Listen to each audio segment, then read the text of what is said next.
সেই পরম পবিত্র জলে বহু আমি স্নান করে করে আর এই দেহজমলং স্বচ্ছাং পদা নির্মলস্য আমি এই দেহজনিত যে মল এই মলকে ত্যাগ করব আর পদা নির্মলস্যাম ওই রাধারানী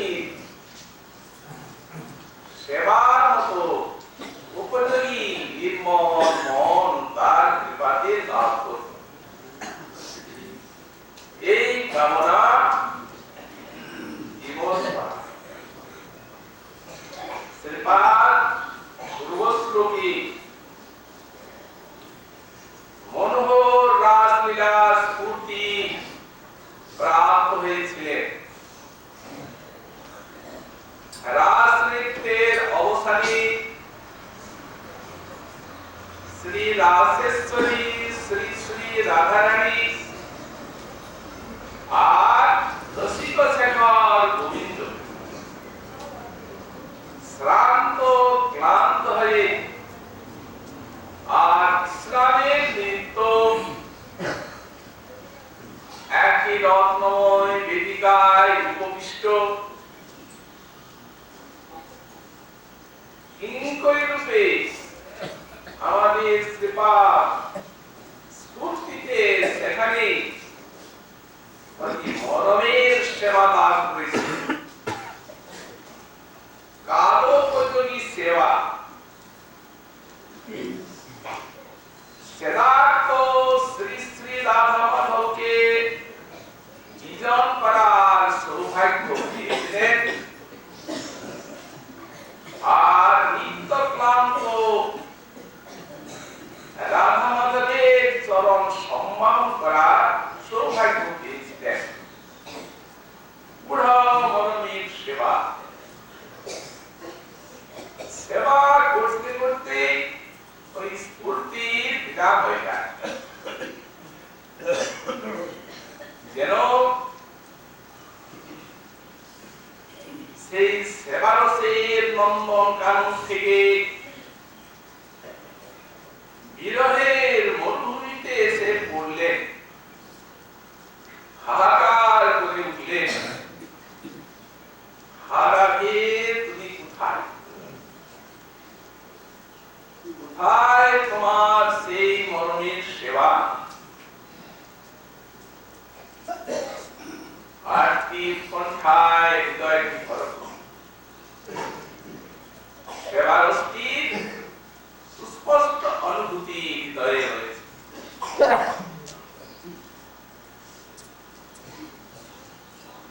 এই যে অনুভব সাধক দশাতেও ভক্তের অল্প বিস্তর অনুভূতি থাকবে। বিশেষত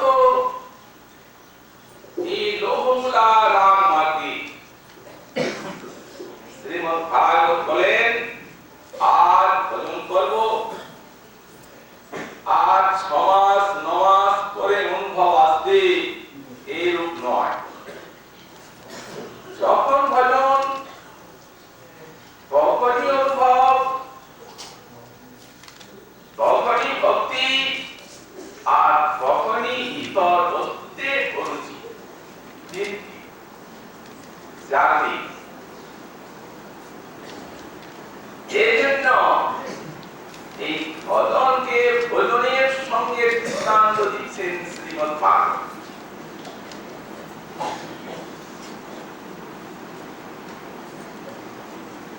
যেমন ভজনের ক্লাসে ক্লাসে 3টি একসঙ্গে হয়, পুষ্টি, পুষ্টি আর ধ্যান। তেমনি ভক্তি পরেশান ভব বিরক্তিরন্তত্র শৈশব্দিক একতা। ভক্তি, অনুভূতি আর ইতর বস্তুতে এককালে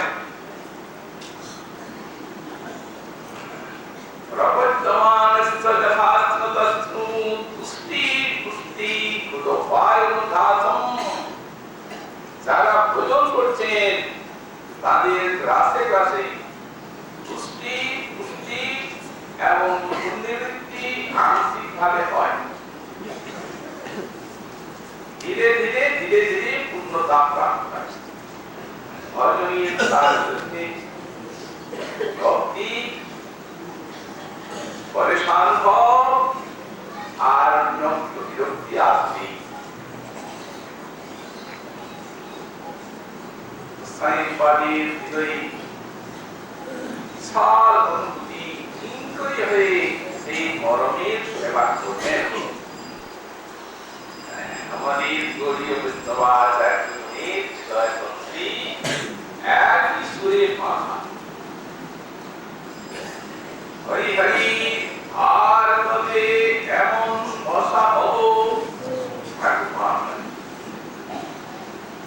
আমি কবে দেশভানুপুরে সেই আগেরই গোপের ঘরে বনয়া হইয়ার জনক যাবনে আমার কবে এ পানি গ্রহণ হবে। আমি বসতি করিব কবে পাই কেবল সখীর পৃষ্ঠ তাহার পরম পৃষ্ঠ এমন করিব তার পায়। দেহ কৃপাবান হইয়া ওই যুগল চরণে লইয়া আমারে করিবে সমর্পণ। আমার সফল হইবে দশা সেদিন পুরিবে মনের আশা সেদিন তোমার যুগল স্বরূপ ইন্দ্রিয়ের গরের সেবা লাভি গৌরীয় বৈষ্ণবের পরম হার এটি চায়। আমার মতো পাগল ব্যক্তির মনে হতে পারে যে এই যে অন্তরী সাধনা এত ব্রহ্মা মহেশ্বরার্য আমরা যা সাধনা দেখতে পাই তো মা দিশব কই হতো কি পামো কি বিতান কি তার পক্ষে এত উৎসকটির সাধন ভজন সম্ভব কি? মহাজন বলছে মহাপ্রভু মনে রাখবেন কথাটা মামর দেরি জ্ঞানী গুণী মুনির নয় মামরের এই কৈলাস জীবের প্রতি এই অবদান কবিরাজ গোস্বামীপাদ ইলাদত্তং নিজগুপ্তমিত্তং সপ্রিমনামাম মৃতমচ্যুতারম আহামরং যোগিততার গৌর কৃষ্ণাজনিভ্যস্তমহং প্রপদ্যে ইলাদত্তং নিজগুপ্তমিত্তং। এটা কি? চিরকাল নিজের গোপনীয় সম্পদ দেওয়া হয় না। অদত্তম কোন বস্তু সেই উন্নত উজ্জ্বল রসময়ী পক্ষী এই মঞ্জুরি ভাষা চিরাত কতদিন 4000 যুগ আগে যখন মহাপ্রভু এসেছিলেন তখন একবার দেওয়া হয়েছিল আর এই দেওয়া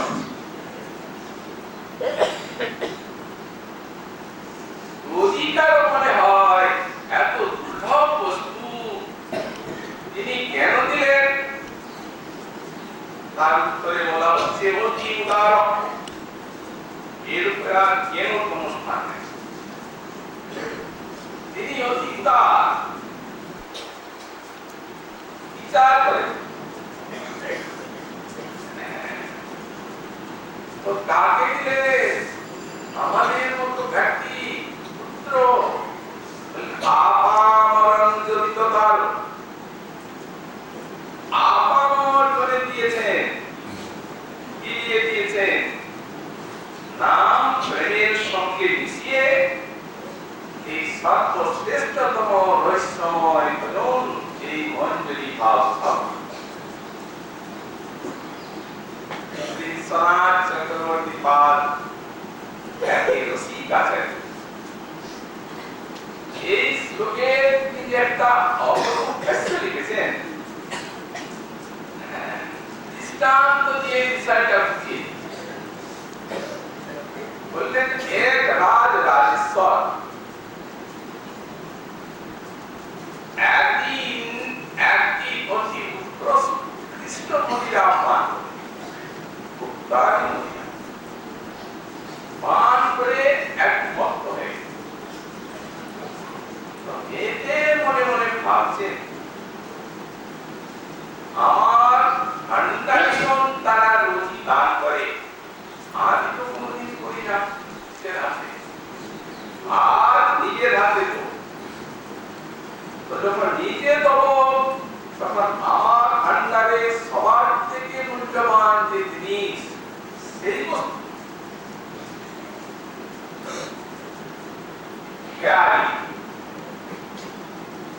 একটু আনন্দ নিজের হাতে চাবি নিয়ে খুললেন মণিমন্ত্রী একটা মণিমাণিক 7 রাজার পর করে আর আঁচলে নিলেন বলে রাস্তায় গেলেন, দেব শরীর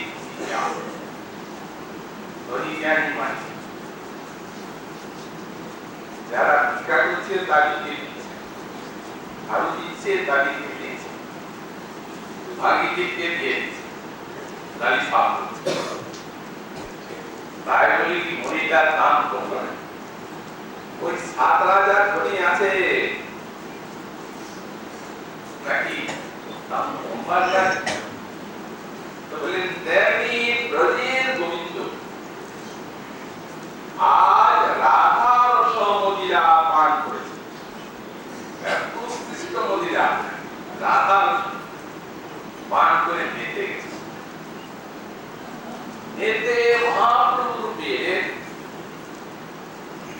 আর নিজের হাতে ভক্তগণকে তারাই দেওয়াই, তারাই ভক্তির ভান্ডারী, কিন্তু আসি যে সাক্ষাৎ আর দেবই যখন তখন সর্বোৎকৃষ্টতে ওই নদীর উন্নত উজ্জ্বল রথের পরাকাষ্ঠায় যে রাধা দাস্য এই রাস্তায় গুলি দাঁড়িয়ে দিয়েছেন,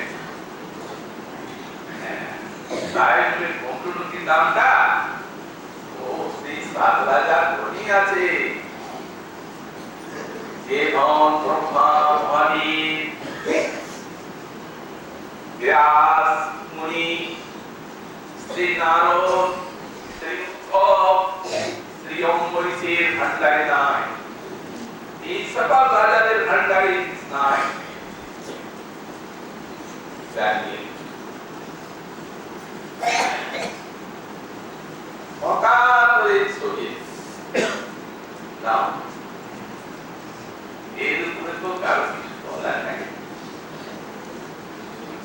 তবে আমার ভাগ্য যদি বস্তু চিনতে না পারি তো এই হাতে বস্তু পেয়েও যদি আমি ভোগ করতে না পারি, সেটি ওই দুর্ভাগ্যের সাগরে ছুড়ে মনি ফেলে দিই। তার জন্য মহাপ্রভু দায়ী নন, আচার্য ছয় দায়ী নন, তার জন্য দায়ী আমার এই পুরা তাছাড়া কি বলা আর কিছু বলার একটা উদাহরণ, এক ব্যক্তি তিনি তার খেয়াল হলো পরশমণি বলে যখন একটা জিনিস আসে তখন খুঁজে বার করুন। চিনব কিসে? শুনেছেন পরশমণি যদি রোয়ায় ঠেকানো যায় তো শোনাবে। উনি গলায় একটা শিকল বাঁধলেন, চকচকে বাসক ডিগ্রি খুলে দেখেন শোনা সহজে তো হবার নয়। ওই করে ঢুকছে, ঢুকে বলে এই ব্যক্তি পাগল হয়ে গেছে। বলবি পাগলের মুক্তি কাজ ছেলেগুলি ওই পিছনে পিছনে খেপারে খেপারে বলে হই হই করে বেড়ায়। খেপা নয়, রণটনে সুস্থ খুব রত্ন খুঁজছে বলি পাগল। এই করতে করতে এমন ভাব হলো প্রথম প্রথম তো দেখতো ওটা শোনা উচিত, বাস্তব হচ্ছেই না শোনা কর খুবই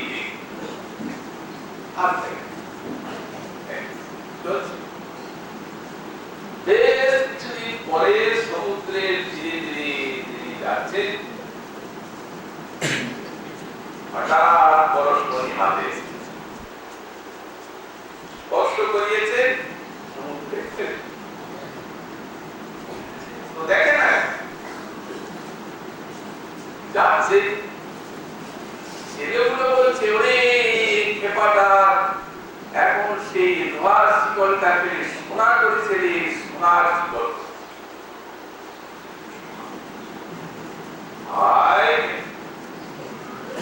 আর পাওয়া যাবে না সমুদ্রের মধ্যে,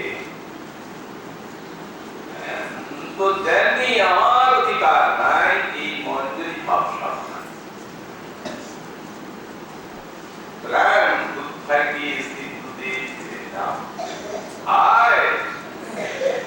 যিনি দিয়েছেন তিনি মহারত্ন, তার দান বললাম আমি, তার জন্য আমি কবে আর সিন্ধু শুষ্ক হবে, কবে সেটাকে আমি আর পাবো।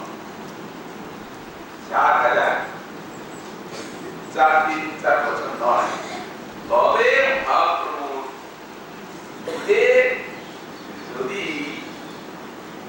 মানুষ হয়ে জন্মায় পুরীয় বৈষ্ণব হই তখন তখন আমার কর্মফল আর পেতে থাকা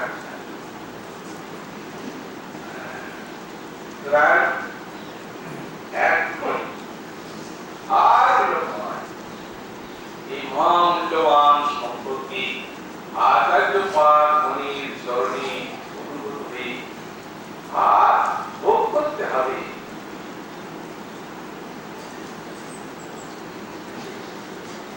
যুগদেবতার দান বঞ্চিত হব কেন? গোস্বামী পাঠন আচার করেছেন 500 চাল।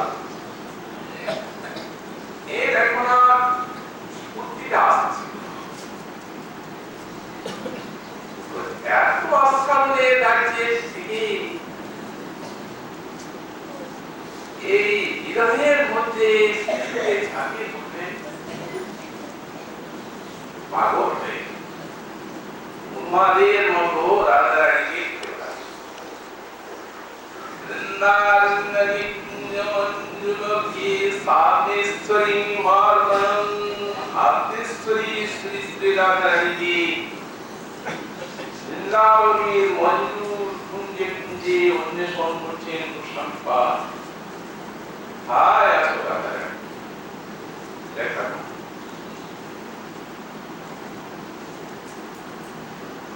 ভজন মানে কি? ভজন মানে তো খোঁজা।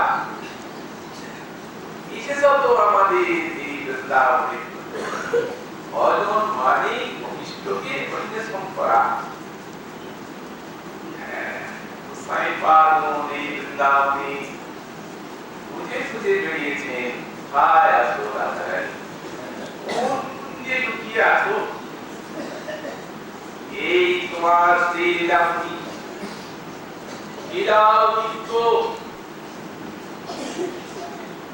এইখানেই তুমি বিহার করছো।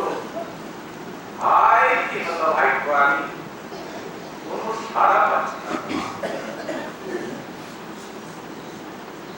একটু সাড়া দাও।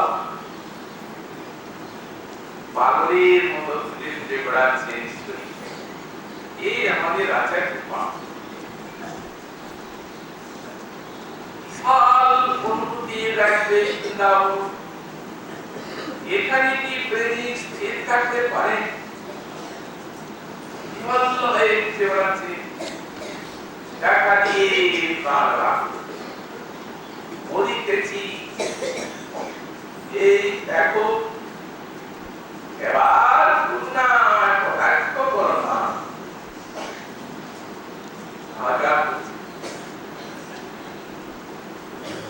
নারীর আদর্শ চরিত্র সর্বস্থায়ী পাবে দেখলেন শ্রীরাচার্য সাক্ষাৎ দেখে তাদের অন্তর রচনা করে। আরাধে ব্রজতে জিজ্ঞেস ললিতে আনন্দ গুণোক্তা শ্রী গোবর্ধন কল্প পাদবতলে কালিন্দী মন্ডিত কোসন্তাদি সর্বতো ব্রজতে এতই মহাবিভূত বন্দে রূপ সনাতনম এতদুগো শ্রী গোপালক। এই ব্যবস্থা যারা আমাদের সম্প্রদায় আচার্য আজনবী শাস্ত্রার্থম আচার্য স্থাপয়ত্বহি স্বয়ং আচরতি তস্মাৎ আচার্য স্তেন।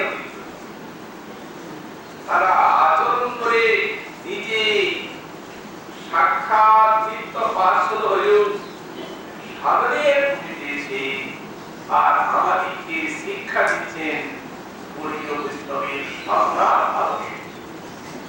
কোনটি হল মজা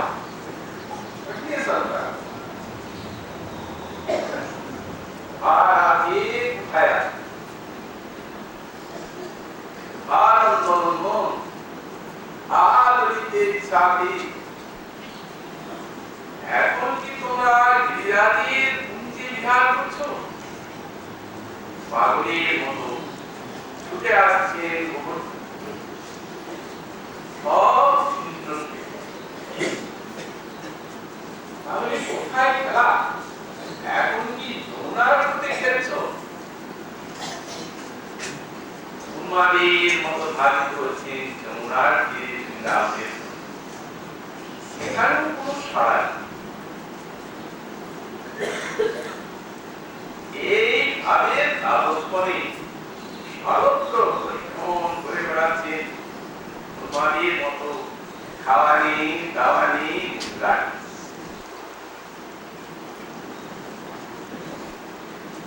মহাজন বললেন এরা কথা মাত্র গায়, তারা মুখে রাধা কৃষ্ণ গায়। হরিধানে ছেড়া বলি পা,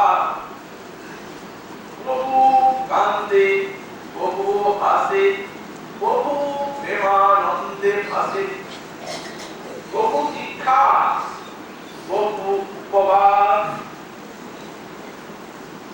ব্রজপুরী ঘরে ঘরে তারা মাছ করি ভিক্ষা করে। এই মতো কতদিন থাকে গৌরাঙ্গের যত গুণ বহে সেই রূপ সনাতন আনাথ আনাথ বলি ডাকি। হায় আছে বাবা ছাড়ি যে যে ওই প্রেমে রাধা কৃষ্ণে খুঁজে খুঁজে বেড়ায়। ফলমূল করে ভক্ষণ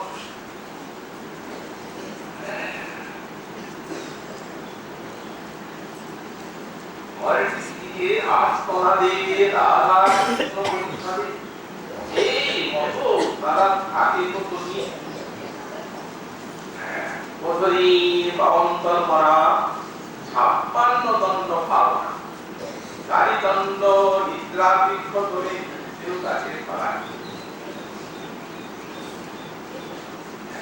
এই চারিদণ্ড থাকে স্বপ্নে রাধা স্বপ্ন রাধা ব্যস্ত নাই যায় এক দিকে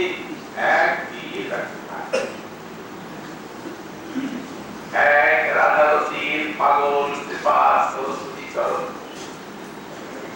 আর একটি রাধা রসির পাগল কৃপা রঘুনাথ দাস স্নান উনি তো রাধাকুণ্ডের মন্ত্র প্রস্তাবিসি রাধাকুণ্ডকে আশ্রয় করলেন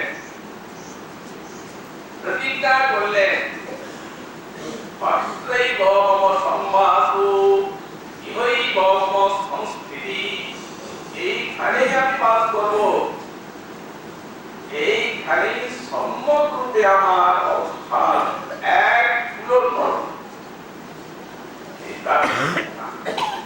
এই সংসঙ্গতগুলি তার এই অটল প্রতিজ্ঞাটি থাকে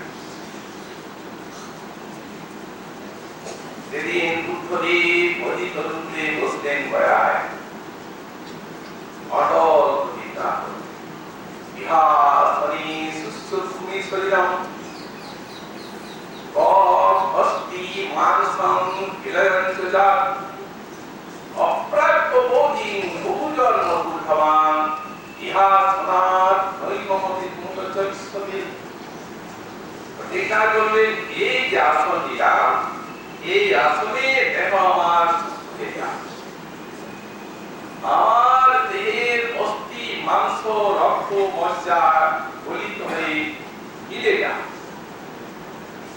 যতক্ষণ পর্যন্ত না ওই বহু জন্ম বুদ্ধ বোধি জ্ঞান লাভ করি এই আসনের থেকে এক কিলোমিটার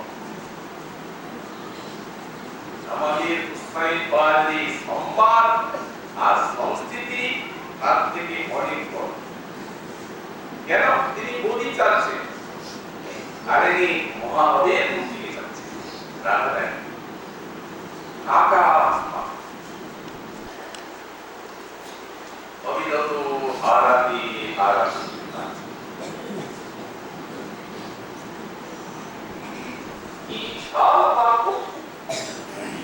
এমন কি আর দেখা যায় কোন সময় বলছেন দুঃখক্লাস সাগরোদরে নিয়মানম অতি দুঃখতম জলম তং কৃপা প্রবলম প্রয়াত্তম রাপলো সফলো পঙ্কজালয়ম আইশ্বরী দুঃখের সমুদ্রে পড়ে আছে আবরু খাচ্ছে কোনো আশ্রয় নেই দুঃখের সিন্ধুর মাঝখানে অতি দুঃখ এই সমুদ্রের মাঝখানে পড়ে তার থেকে আর দুঃখ আছে একটা নৌকা পাখি সেদিকে এখানে একটাই নৌকা তং কৃপা প্রবলনুপয়াদুতম তোমার কৃপার অদ্ভুত নৌকা এখানে পাঠাও আর এই সুগত গঙ্গে এই সিন্ধুর থেকে সেই নৌকায় তুলে আর এর ঘরে পৌঁছা সুগতনী কোথায় সুগতরম তোমার চরণের সিন্ধু থেকে উদ্ধার করে চরণ নিকটে নিয়ে যাও ছাড়া তদলতম কালাহি সংশয়ী দেবমিতম জনম এই স্ত্রী তোমার অদর্শন রূপ কালো সাপের দংশনী এই জন মরে গেছে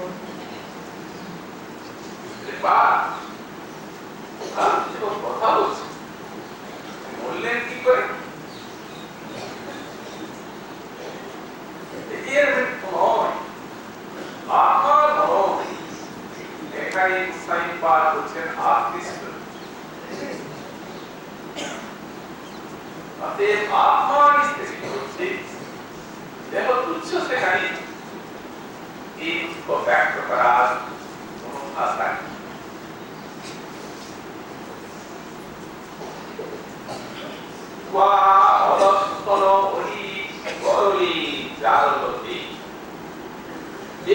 আত্মা দেহ নয়, কিন্তু আমি যাদের ভ্রম দেয় সেই সে যারা মরে যায় তারাও বাঁচে। যদি সেই রূপ স্বর্গ বিশেষ সঞ্জীবনী যা তা পায় না।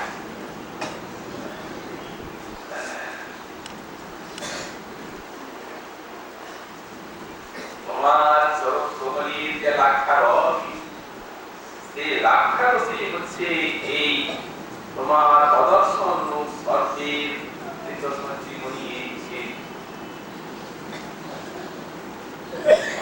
সেই লাক্ষারস দেখিয়ে আর যারা গিয়ে নষ্ট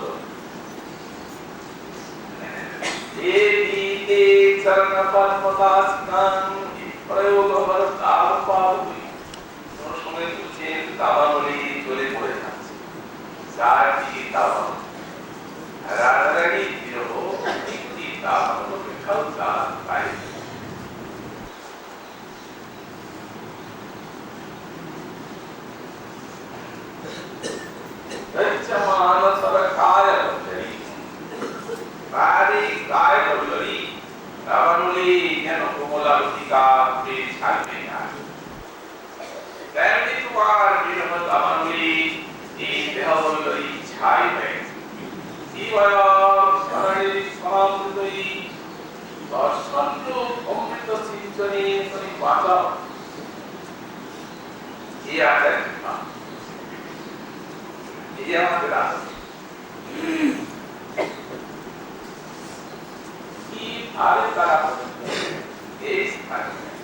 আর যত রকম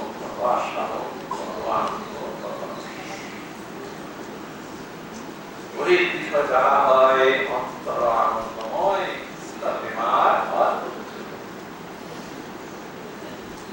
শেষকারী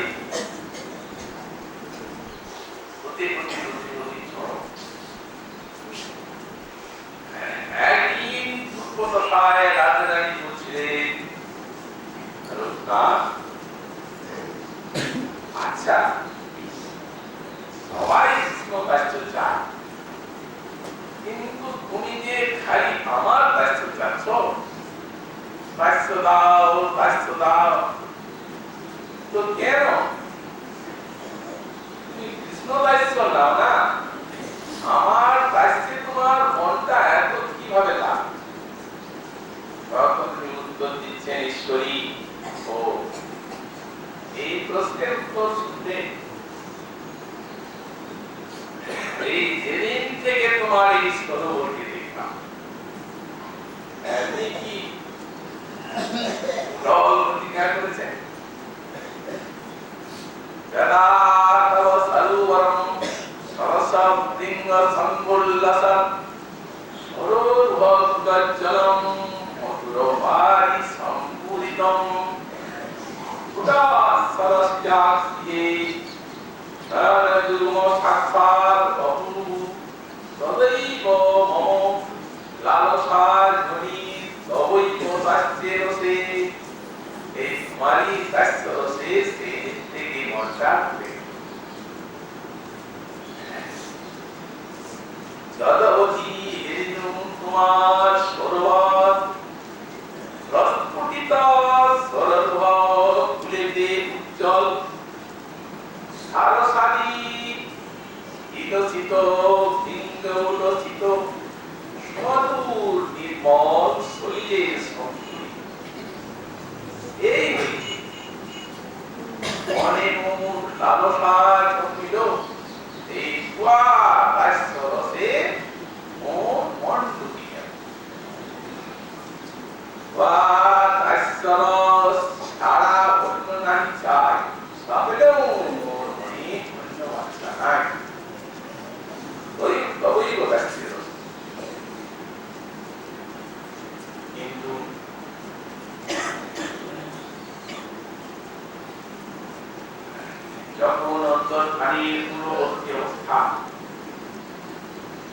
তখন সে বাড়ির কি কথা সন্ধ্যায়তম মহাদুষ্টম গিরীন্দ্রচক্রায়তি বাক্যতুণ্ডায়তি কুণ্ডম শিবাতুন্দহিতস্বমী। এই যে কুণ্ড সমাধি একদিন এতখানি আনন্দ লাভ করেছিলেন প্রাণ আর বলছেন এই কুণ্ড কি ব্যাঘ্র কুণ্ড আমাকে কি ছিড়িয়ে ফেলবে আর কি হবে গো?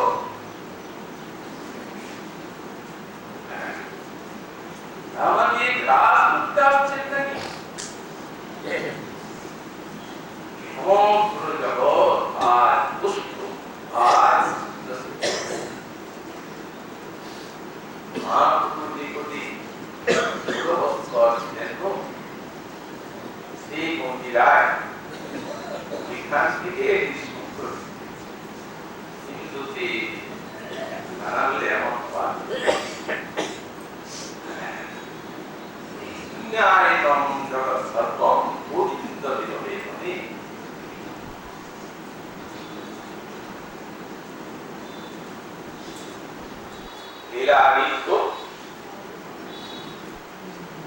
এখনো সেই রকম চলছে অনন্তকাল ওর পাশ তো কাঁদাই না। আচ্ছা এত কাঁদছেন রঘুনাথ রানী কতখানি রঘুনাথের উপরে দয়া যে জ্যৈষ্ঠ মাসের রুদ্রে তিনি একেবারে উন্মুক্ত স্থানে বসে কাঁদছেন সারা দিন। ব্যাপারটা যে রুদ্রে পুরে ছাই পাই বৃন্দাবনের রাধারানী ছায়া করে দাঁড়িয়ে যাতে রূপটা উল্লায় না। বাইরে রোদের থেকে কোটি কোটি বার দাওয়াত করে হচ্ছে একটু দর্শন দিন না যদি আর এখন ইচ্ছেন না বলেন কাঁদাই না। এইভাবে অধীর হয়ে না কাঁদলে কি আমার কি পাওয়া যায়?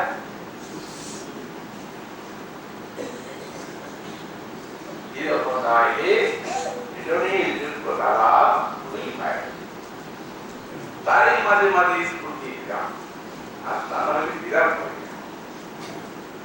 এত আনন্দ দিচ্ছেন আবার কে সিন্ধুতে ফেলে দিচ্ছেন। ঠিক প্রয়োজন নেই ধন্যবাদ পন্থা বিরহে রসকে আস্বাদন দানের জন্যই এই ভঙ্গি আমাদের সে দেখা দিচ্ছে। বিরহের রসটা শ্রীনিবাস এখনো কাঁদছেন এইখানে রূপনাথ।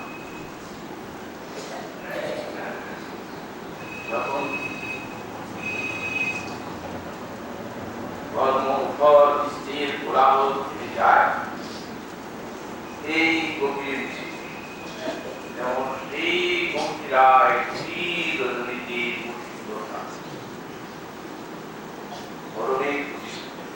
আর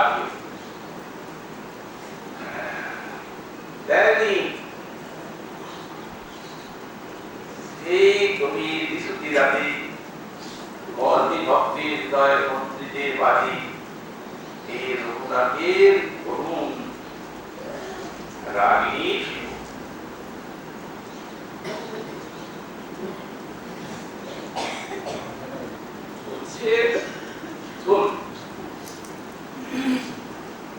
এই দুঃসাই পার করে রাহুল ওদের তিনি কেঁদে কেঁদে উঠছেন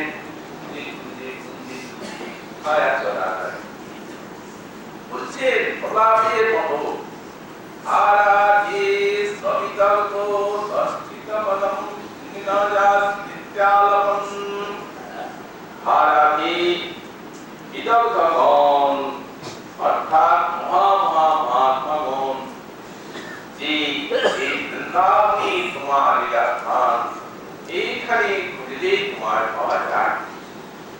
এই প্রকার যে তারা খুঁজেছেন, তুমি কি এখন আর সেই দর্শিত বটে চলছ না? তাহলে তো তোমার সারায় না কৃপা করে বসন্তি প্রাণ খান এইভাবে কেঁদে কেঁদে উঠছেন। মনে হলো বিদৌতপনের দর্শিত পথে তিনি যাবেন না কেন? যারা ব্রাহ্মণ তারা নিজের অনুচিত কথাই বলেছে, তাহলে আমি দর্শন পাচ্ছি না কেন ঈশ্বরী? ভাবছেন ও আমার যোগ্যতা আটটি উৎকণ্ঠা সুতরাং বিশাল দৈন্য করে মনে করছে রাধারানীর দর্শন। ও তো এই দেহে পুরুষ দেওয়া যদি জ্ঞান থাকে তাহলে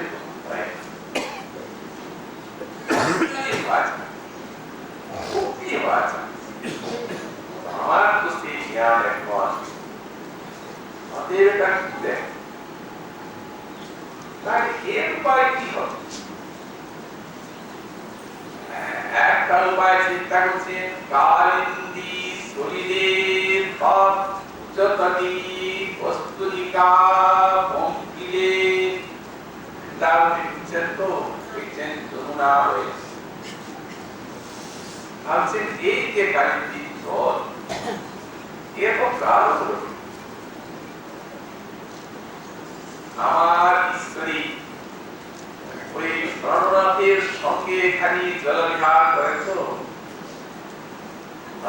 সেই যে জলক্রীড়া খেলছে, সেই জলক্রীড়াতে তার বক্ষের যে কুমকুমটি হচ্ছে কালো।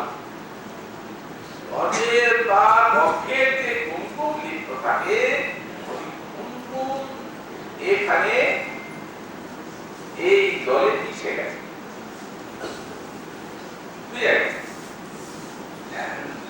জলটা কালিন্দী শরীরের উচ্চতটি বস্তুলিকা পঙ্কিলে এই শরীর পরম পুরী।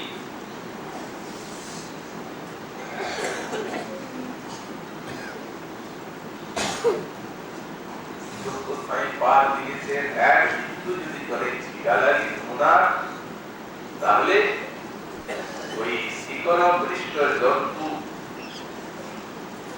এই দুর্মদমর্দি সামান্য এক ফোঁটা লাগলো তো জীব জন্তু খাবার জন্য যার গায়ে লাগলো, তার যে সমস্ত পাপ তাপ সব সোনার পাবনি। নন্দনন্দন অন্তরঙ্গ ভক্তি পুরবর্তী। আর নন্দনন্দনের শুধু কেবল যে সেই জন্তুগুলি ওই অপরাধী বাবাজি যেন তা নয়, নন্দনন্দন অন্তরঙ্গ ভক্তি পুরবর্তিনী।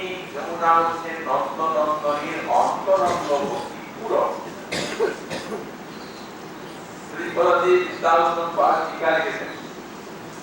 লিখছেন এই রাগ অন্তরঙ্গ ভক্তি প্রভৃতি রাগ অতি চুপুরায় স্থানে অন্তরঙ্গ ভক্তি রাগ ভক্তির বর্ষণ। এবং তীর মাত্রে যারা বাস করার ইচ্ছা করেন, তীরে বাস করলে তো আর কিছু বলাই না।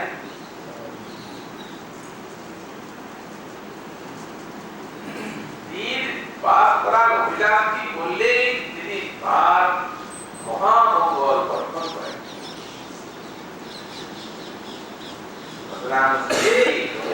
সর্বদা আমার পবিত্র। তিনিও সেইরূপ ভাবছেন যে আমার ঈশ্বরীর যে কুমকুম, সেই কুমকুমের জন্য জলটি হয়েছে চালু পরম পাবনি জল একদিন স্নান করলে হবে না আমার এই বারবার স্নান